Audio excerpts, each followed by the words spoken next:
ನಾನು ಮುಖ್ಯಮಂತ್ರಿಗಳು ಪರಮೇಶ್ವರ್ ಅವರು ಮಹದೇವನವರು 4 ಜನ ಕೂಡ ಪ್ರಧಾನಮಂತ್ರಿಗಳನ್ನ ಭೇಟಿ ಮಾಡಿದ್ದು. ಸುಮಾರು 40 ನಿಮಿಷಗಳು ಅವರು ಟೈಮ್ ಕೊಟ್ಟು ರಾಜ್ಯದ ಅನೇಕ ವಿಚಾರಗಳ ಬಗ್ಗೆ ಚರ್ಚೆಯನ್ನ ಮಾಡಿದ್ರು. ಮುಖ್ಯಮಂತ್ರಿಗಳು ನಮ್ಮ ಯಾವ್ಯಾವ್ದು ಪೆಂಡಿಂಗ್ ಪ್ರಾಜೆಕ್ಟ್ಸ್ ಇದೆ, ಮುಖ್ಯವಾಗಿ ಮೇಕೆದಾಟು, ಮಾದಾಯಿ, ಅಪ್ಪರ್ ಭದ್ರಾ ಪ್ರಾಜೆಕ್ಟು ಇದನ್ನ ಹೆಚ್ಚಿಗೆ ಪ್ರಸ್ತಾವನೆಯನ್ನ ಮಾಡಿದ್ರು. ಪೆರಿಫೆರಲ್ ರಿಂಗ್ ರೋಡು, ಮೆಟ್ರೋ ವಿಚಾರದಲ್ಲಿ, ಬೆಂಗಳೂರಿನ ಟನಲ್ ವಿಚಾರ,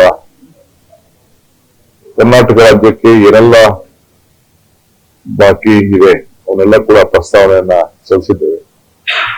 ಆಮೇಲೆ ಕರ್ನಾಟಕ ರಾಜ್ಯ ಹೆಚ್ಚಿಗೆ ಟ್ಯಾಕ್ಸ್ ಕೊಡ್ತಾ ಇದೆ, ಅದಕ್ಕೆ ಹೆಚ್ಚಿಗೆ ಇವತ್ತು ತಕ್ಕಂತೆ ನಮ್ಮ ಹಣ ಕೊಡಬೇಕು ಅಂತ ಹೇಳಿ ಕೂಡ ಮನವಿಯನ್ನ ಮಾಡಿದ್ದೇವೆ.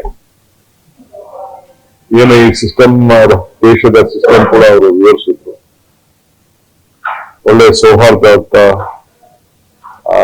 ಮೀಟಿಂಗ್ ಆಯ್ತು. ನಮ್ಮ ಏನೆಲ್ಲ ಬೇಡಿಕೆಗಳಿತ್ತು ಅದೆಲ್ಲ ಕೂಲಂಕುಷವಾಗಿ ನಾನು ಪರಿಶೀಲನೆ ಮಾಡ್ತೀನಿ ಅಂತ ಹೇಳಿ ಒಂದು ಭರವಸೆಯನ್ನ ಕೊಟ್ಟಿದ್ದಾರೆ. ಇದಲ್ಲದೆ ನಾನು ನಮಗೊಂದು ಗಿಫ್ಟ್ ಸಿಟಿ ಏನಿದೆ ಅದು ಒಂದು ಬೇಕು ಅಂತ ಹೇಳಿ ನಮ್ಗೊಂದು ಕರ್ನಾಟಕಕ್ಕೆ ಒಂದು ಅವಕಾಶ ಮಾಡ್ಕೊಡಿ ಅಂತ ಹೇಳಿ ಮನವಿ ಮಾಡಿದೆ.